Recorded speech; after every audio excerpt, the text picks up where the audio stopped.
भागवता आत्मा रामा कथम मुने गृहे रमतायन मूला कर्म बंधा पराभवा।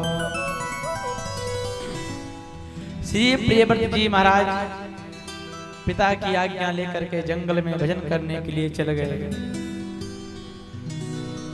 इसके बाद में प्रियव्रत जी महाराज जब भजन कर रहे थे, इनके कुल में आगे कोई था ही नहीं, क्योंकि प्राचीन बरही के जो भी थे सब कल्याण कर लिए भजन करके, अब कुल चलाने वाला कोई नहीं बचा। यहीं से श्री ध्रुव जी महाराज जी की जो घर की पितृ की सृष्टि है वो रुक गई वंशावली। श्री प्रियव्रत जी महाराज जी को जाकर के ब्रह्मा जी ने, नारायण ने, इनके पिता मनु जी महाराज जी सब लोग समझाया कि आप जाकर के और विवाह कर लो। और एक बार अगर बाबा वैरागी बन गए, विवाह करना दोष है, वो सन्यासी ना होते। वह ऐसा हुआ जैसे कोई बमन करके उसका पान कर ले, इस प्रकार से दोष लगता है। श्री प्रियव्रत जी महाराज ने संन्यास धारण करके भजन किया, और जब पितामह का आदेश हुआ कि विवाह कर लीजिए, क्योंकि आगे सृष्टि में आपके कुल में कोई है नहीं, जब पितामह भगवान नारायण के सबकी जब आदेश हुआ, श्री प्रियव्रत जी महाराज आकर के और गृहस्थ धर्म को अपनाए। इनके 10 पुत्र हुए,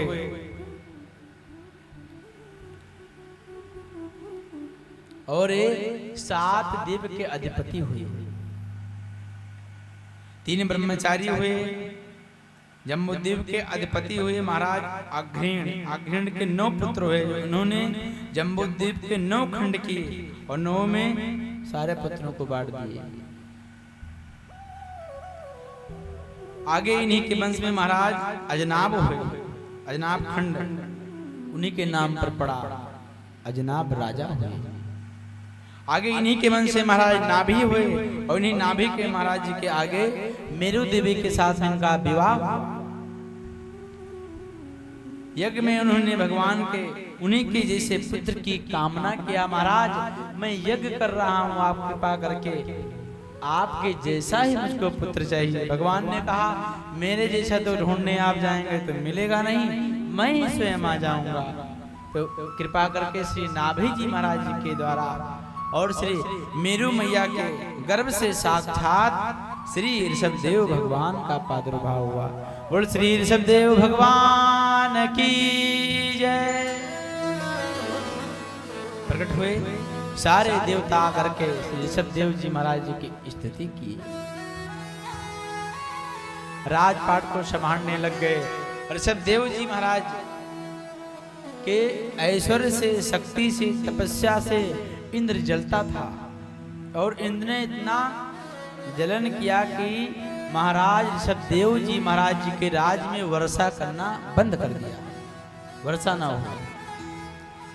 महाराज ऋषभदेव भगवान के ही तो वंश हैं, अपने योग बल के द्वारा अपने राज में वर्षा जब चाहे जब कर लेते हैं।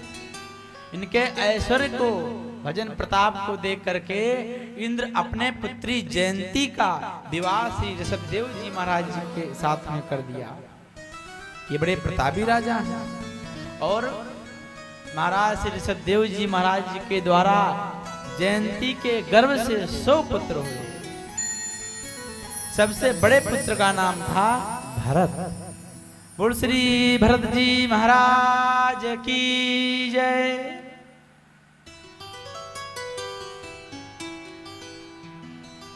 और जो 99 पुत्र थे 9 योगेश्वर हो गए, और कुछ कर्मकांड को अपना लिए, और श्री भरत जी महाराज पिता की आज्ञा लेकर के और जंगल को चले गए। उससे पूर्व अपने पुत्रों को इतना शिक्षा दिए, पुत्र किसी का अपराध मत करना। ऋषभदेव जी महाराज ने इतना शिक्षा दिया, उनके मन में भजन ही भजन था, क्योंकि भजन के बिना कभी कल्याण नहीं होगा। ऋषभदेव जी महाराज अपने पुत्रों को उपदेश कर रहे हैं। एक दिन उन्होंने अपने पुत्रों को सुंदर उपवन में बुलाया और उपदेश करने लग गए। पुत्र सुनो, नायं देहो देव भाजाम्रलोके कष्टान कामान रहते बिभुजाम में तपो दिव्यम पुत्रकायेन सत्वम शुद्धंत तस्मात् ब्रह्म सौख्यम तनंतम। पुत्र, यह जो शरीर मिला है ना हम देहो देव भाजाम लोके। हे पुत्रों, यह मानव का शरीर कष्टप्रद है, किंतु यही मानव के शरीर से ही भगवत प्राप्ति होती है। और कोई भी ऐसा शरीर नहीं है जिससे आप भगवान का साक्षात्कार कर सके। या भोगों के लिए, विषयों के लिए नहीं मिला है। भगवान ने असीम कृपा करके मानव का शरीर प्राप्त किया, आपको दिया ब्रह्म सुख का अनुभव करने के लिए कि ब्रह्म क्या है, परमात्मा क्या है, भगवान क्या है और भगवान की सत्ता क्या है, हर प्रकार से जानने के लिए आपको योग बनाया है, बुद्धि दिया है। इसलिए जीवन में कभी भी किसी का अपराध मत करना और हमेशा भगवान के चरणों में चिंतन करना, नाम रूप लीला धाम में अपने मन को लगाना। बड़े भाग्य मानुष तन पावा, सुर दुर्लभ सद ग्रंथन गावा। साधन धाम मोक्ष कर द्वारा, पाई न जहीं परलोक समान। महत्त सेवाम द्वार माहो विमुक्तिर्, तमो द्वारम योषिताम संग संगम। महापुरुष का संग करो। पुत्र, अगर अपना कल्याण करना चाहते हो, मंगल करना चाहते हो, तो मात महापुरुषों का आश्रय ले लो। और जब महापुरुषों का आश्रय लोगे तो आपको कथा सुनाएंगे। महापुरुषों के संग का मोक्ष का द्वार है और कामनाओं का विनाश है, क्योंकि जब कामना मन में नहीं रहेगी तो भजन बनेगा, भगवान की कृपा होगी। भगवान कहते हैं, दंभ पाखंडी लोभी ईर्ष्यालु कपटी मुझे नहीं पसंद है।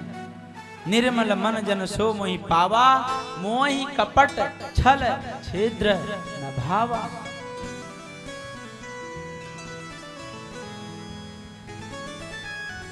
अगर आपने कामनाओं को मन में रखा, आपके नरक के द्वार खुल जाएंगे, आपको नरक ही जाना है। भगवान सदैव ने सिद्धियों को ठुकरा दिया, इतना भजन किए, इनके पास सिद्धियां आती थी और सिद्धियों को ठुकरा देते थे। क्यों? सिद्धि आ गई, कुछ चमत्कार होगा, और अगर चमत्कार होगा तो लोग आएंगे, और लोग की परेशानी तो कभी खत्म होने वाली नहीं। क्योंकि संसार का नाम है दुखालयम अशाश्वतम। ये संसार दुखालय है, संसार में केवल दुख ही दुख है। और जहां मान सम्मान पाने लग गए तो यह बचने वाला है नहीं, और मान सम्मान प्राप्त हो जाएगा तो फिर नरकगामी हो जाएंगे, फिर उनका कल्याण जीवन में नहीं होगा। जो सिद्ध महात्मा होते हैं जीवन में सिद्धियों के चक्कर में नहीं पड़ते, वो तो भजन करते हैं। दिव्य उपदेश किए। इसके बाद में श्री ऋषभदेव महाराज ने अपने बड़े पुत्रों को राज्य अभिषेक कर दिया, श्री भरत जी महाराज जी को। श्री भरत जी महाराज ने 1 करोड़ वर्षों तक राज किया, और जंगल में जाकर के ऋषभदेव भगवान भजन करने लग गए। भजन करते करते लोग जाने के महाराज जी बड़े सिद्ध हैं, लोग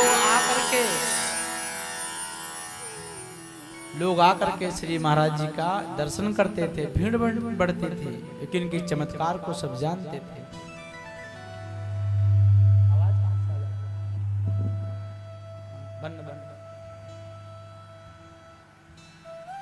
श्री ऋषभदेव भगवान ने भगवान का दिव्य भजन किया, और जब भीड़ से छुट्टी नहीं, इतना भीड़ होने लगी, इनके भजन में बाधा आने लग गई।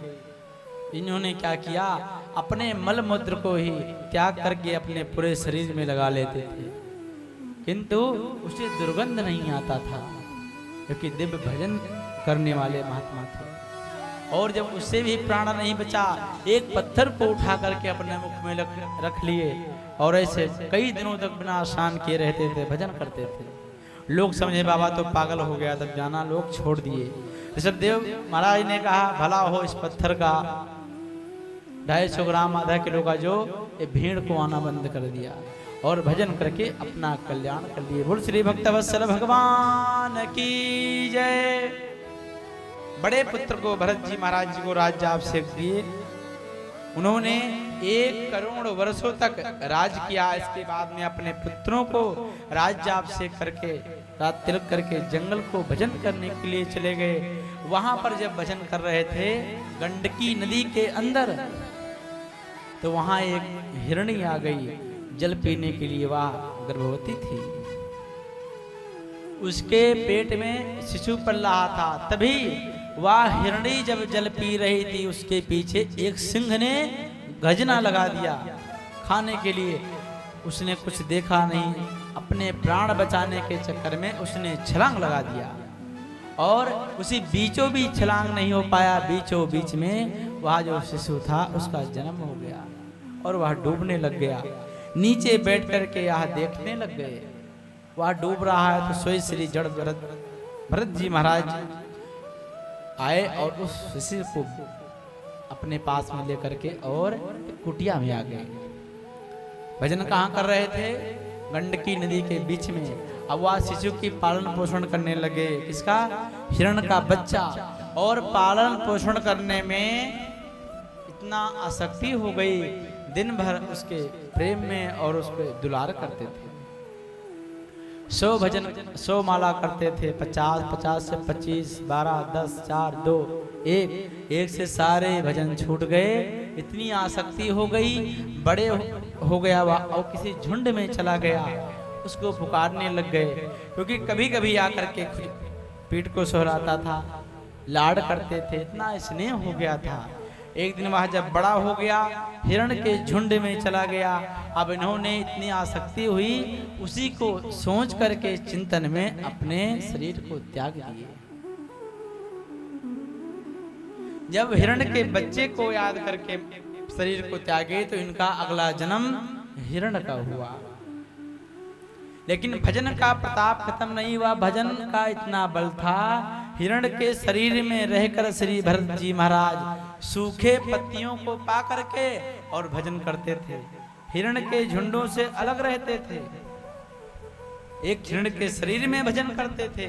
और हम लोग मानव का शरीर पाते हैं। यहाँ भैया जी कीर्तन करवाते हैं, कीर्तन होता है, भजन होता है, पर कोई यहाँ ऐसा नहीं जो कीर्तन बजा करके ताड़ी बजा करके गाय आनंद ले। क्यों? कुछ प्रभाव है कलयुग का। हमने वह जतन नहीं किया, प्रयत्न नहीं किया। जन्म जन्म मुनि जतन कराही, अंतराम कहीं आवत नाही। इसीलिए सत्संग का आश्रय लीजिए। नाम रूप लीला धाम कथा जब आश्रय आप लेंगे तब आपका रुचि बनेगी, खूब मन लगेगा और भगवान का भजन करेंगे, आपका कल्याण हो जाएगा। श्री भरत जी महाराज हिरण के शरीर में रहकर भजन करते। एक बार की बात है, भगवान की कृपा से जंगल में आग लग गया और आग लगते इनका शरीर उसी में जल गया और शरीर पूर्ण हो गया।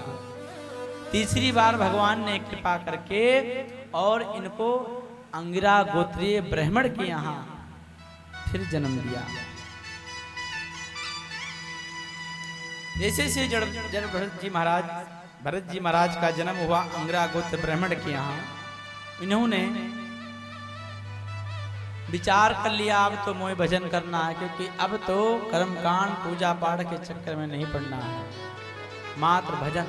और इन्होंने मौन व्रत धारण कर लिया कि मैं अब कुछ बोलूंगा नहीं। श्री भरत जी महाराज ने जीवन में मौन व्रत ले लिया। पिताजी इनके पढ़ाते, बेटा पढ़ो, गायत्री मंत्र, जनेऊ संस्कार हुआ। गायत्री मंत्र कम से कम 50 बार पढ़ा है, एक बार भी पिताजी को याद करके गायत्री मंत्र नहीं सुनाए। बोले पुत्र जो मैंने मंत्र पढ़ाया है उसको सुनाओ। बोले पिताजी जब आप मंत्र पढ़ा रहे थे उसी समय वह सामने वाली मिट्टी का दीवार है उसमें मैं चींटी गिन रहा था, चींटियां जा रहे थे उसके अंदर। बहुत पढ़ाए पर कभी पिताजी को इन्होंने मंत्र नहीं सुनाया। क्यों? अगर सुना दिए तो बोले अब कर्मकांड पढ़ो, इसके बाद में यजुर्वेद पढ़िए, कर्मकांड को सीख लीजिए, यजमान के यहाँ जाइए, कथा बाजिए, पूजा पाठ कराइए। यहाँ का दोना वहाँ, वहाँ का दोना, यही दोने के चक्कर में जीवन बेकार है। अब दोने के चक्कर में नहीं पढ़ना है, अब तो भजन करना है। इन्होंने अपने पिताजी को जब नहीं सुनाया तो इनके पिताजी नाराज होकर के इनका नाम जड़ भरत रख दिए। बोल श्री जड़ भरत जी महाराज की जय। अब समय आने पर बड़े हुए, उनके जो भाई लोग थे इनसे कुछ काम कहते, भैया ये काम कर लाओ, तो बोले मुझको कुछ काम करना नहीं आता, मैं तो भजन करूंगा। बोले ठीक है। इनके भाइयों ने श्री जड़ भरत जी महाराज जी को खेत के रखवाली में लगा दिया।